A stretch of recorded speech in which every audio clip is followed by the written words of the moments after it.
Étonnement de Viktor Orban, Bruxelles se prépare à la guerre.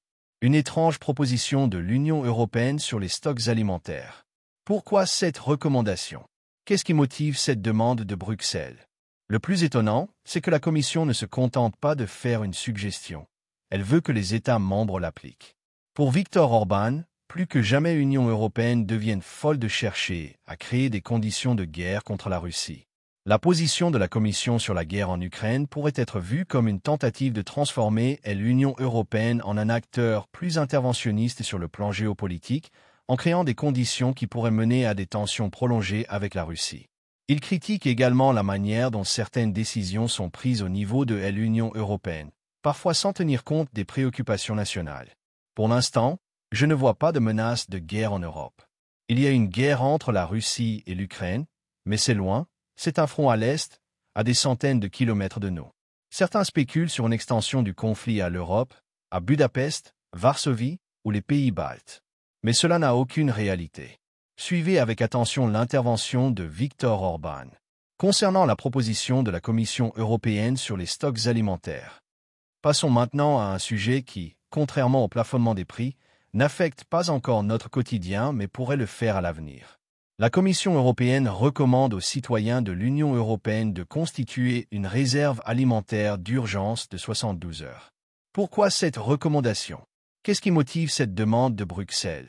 Le plus étonnant, c'est que la Commission ne se contente pas de faire une suggestion, elle veut que les États membres l'appliquent. D'abord, soyons clairs, dans les foyers hongrois, il y a généralement assez de nourriture pour tenir 72 heures. Je ne sais pas comment vivent les Occidentaux, mais en Hongrie, ouvrir un garde-manger ne révèle pas un problème insurmontable pour 3 jours. Mais passons sur ce point et essayons de comprendre ce qui se cache derrière. Ce que je vois, c'est que Bruxelles se prépare à la guerre. C'est une question à prendre au sérieux. Cela peut paraître anecdotique, de voir Bruxelles demander à chaque famille européenne de faire des réserves alimentaires pour 3 jours. Mais si on regarde de plus près, on peut s'inquiéter. Qu'ont-ils en tête? Se prépare-t-il à quelque chose? Pour l'instant, je ne vois pas de menace de guerre en Europe. Il y a une guerre entre la Russie et l'Ukraine, mais c'est loin, c'est un front à l'Est, à des centaines de kilomètres de nous. Certains spéculent sur une extension du conflit à l'Europe, à Budapest, Varsovie ou les pays baltes. Mais cela n'a aucune réalité. Il est hautement improbable que quiconque attaque un pays membre de l'OTAN. Hier encore, à Paris, les dirigeants européens engagés à soutenir l'Ukraine se sont réunis et ont promis de nouvelles aides et garanties de sécurité à Kiev, tandis que les négociations américano-russes et américano-ukrainiennes se poursuivaient cette semaine, avec certaines avancées. Pourquoi alors les positions américaines et européennes sur la guerre ne se rapprochent-elles pas, mais s'éloignent-elles au contraire de plus en plus? La raison en est que certains pays européens, ainsi que la bureaucratie bruxelloise elle-même, veulent la guerre, tandis que le président américain, lui, veut la paix. Nous sommes donc témoins d'une grande fracture, d'une fracture transatlantique. L'Amérique est du côté de la paix, elle œuvre et négocie pour obtenir un cessez-le-feu et instaurer la paix, tandis que les pays européens défendent la poursuite de la guerre et travaillent dans ce sens. Autrefois, les Américains faisaient la même chose. Avant l'arrivée du président Trump, Américains et Européens allaient main dans la main, tous deux étaient du côté de la guerre. La nouvelle administration américaine, elle, s'en retire et déclare que son objectif est d'instaurer la paix. Selon moi, nous ne devrions avoir qu'une seule tâche, soutenir pleinement les efforts de paix américains et ne pas concevoir ni exécuter une stratégie de guerre opposée aux États-Unis, comme le font la plupart des pays européens. Nous sommes d'ailleurs quelques-uns à ne pas être d'accord avec cette approche. Cette position est principalement défendue par la Hongrie, mais les Slovaques ne sont pas non plus enthousiastes, et je perçois aussi, dans le ton des déclarations italiennes et dans les discours de leur Premier ministre, une certaine réticence. Il y a donc des pays qui comprennent qu'au lieu de poursuivre la guerre, l'Europe devrait s'engager en faveur de la paix. Et même si cela peut heurter l'orgueil de certains grands États européens, la vérité est que notre seule mission devrait être de soutenir les Américains. J'en suis d'autant plus convaincu que nous, Européens, avons eu une opportunité avec les accords de Minsk, qui constituaient un accord de paix entre l'Ukraine et la Russie. À l'époque, nous, Européens, avons décidé que cet accord serait garanti par les deux plus grandes puissances militaires et économiques du continent, la France et l'Allemagne. Les accords de Minsk ont été signés par 4 parties. Mais la vérité est que nous n'avons pas réussi à les faire respecter. La garantie européenne, franco-allemande, n'a pas suffi. Il est apparu clairement que l'Europe ne disposait ni de la force ni des moyens nécessaires pour imposer le respect d'un tel accord de paix. Mais la réponse à cela ne doit pas être la guerre, elle doit être la recherche d'un acteur capable d'assurer le respect de l'accord. Et si nous, Européens, ne le pouvons pas, alors il faut reconnaître que ce sont les Américains qu'il faut impliquer, car ils sont plus grands, plus forts, et ont de meilleures chances d'obtenir un cessez-le-feu et une paix durable qu'ils pourront faire respecter. C'est pourquoi il faut les soutenir. Si tu veux la paix, soutiens les Américains. C'est une phrase rare dans la politique moderne, mais ici et maintenant, elle est vraie.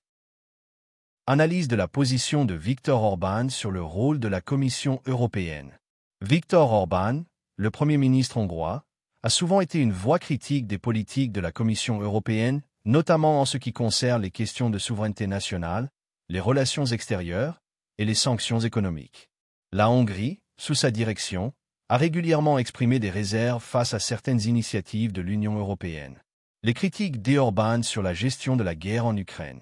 Orbán a déclaré à plusieurs reprises que la politique étrangère de l'Union européenne, et en particulier les sanctions contre la Russie, ne servent pas les intérêts de la Hongrie et, plus largement, ne sont pas bénéfiques pour l'ensemble de l'Union européenne.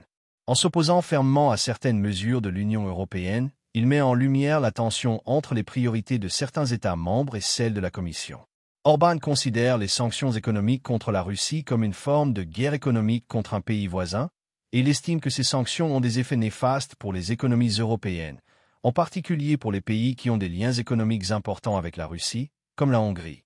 En d'autres termes, il perçoit les initiatives européennes comme une manière de créer des conditions de guerre sans avoir consulté suffisamment les membres de l'Union européenne.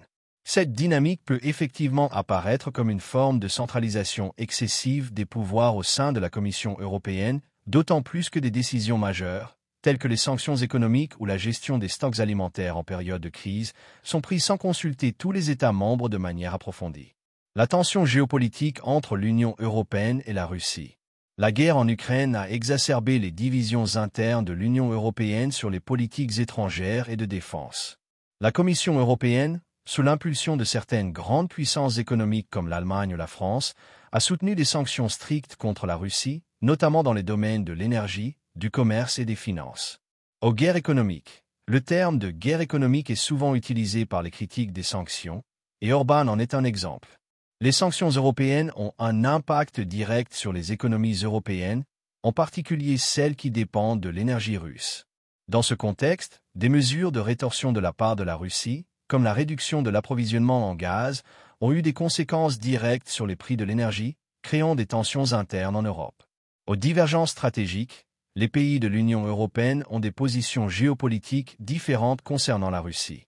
Les pays de l'Est et du centre de l'Europe, qui ont été sous domination soviétique, sont souvent plus prudents dans leur approche de la Russie et ont tendance à soutenir des mesures de défense plus strictes, tandis que des pays comme l'Italie ou la Hongrie prônent une politique de dialogue avec Moscou et une réduction de l'escalade.